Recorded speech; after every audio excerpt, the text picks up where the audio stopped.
Welcome back to Dinkoos kitchen. ഞാൻ ഇന്നിവിടെ തയ്യാറാക്കാൻ പോകുന്നത് റോസ്റ്റഡ് റൈസ് ലഡ്ഡൂസ്. അതിന് ആവശ്യമായിട്ടുള്ളത് വെറും 3 ചേരുവകൾ മാത്രമാണ്. 1 കപ്പ് അരി നന്നായി വറുത്തെടുക്കുക. അത് നമുക്ക് ബ്രൗൺ കളർ ആകുന്നത് വരെ നന്നായിട്ട് വറുത്തെടുക്കണം.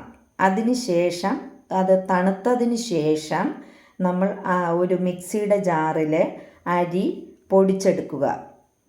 അതിലേക്ക് പൊടിച്ചെടുത്തതിന് ശേഷം അതിലേക്ക് നമ്മൾ 1 കപ്പ്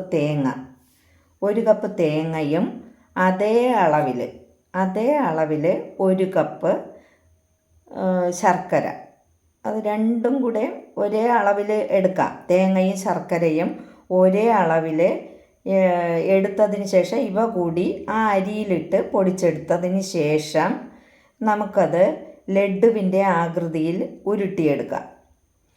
കുഞ്ഞുങ്ങൾക്ക് മുതൽ മുതിർന്നവർക്ക് വരെ കഴിക്കാൻ ഇഷ്ടപ്പെടുന്ന ഒരു ഈവനിങ് സ്നാക്ക് തയ്യാറായിരിക്കുന്നു. Thank U.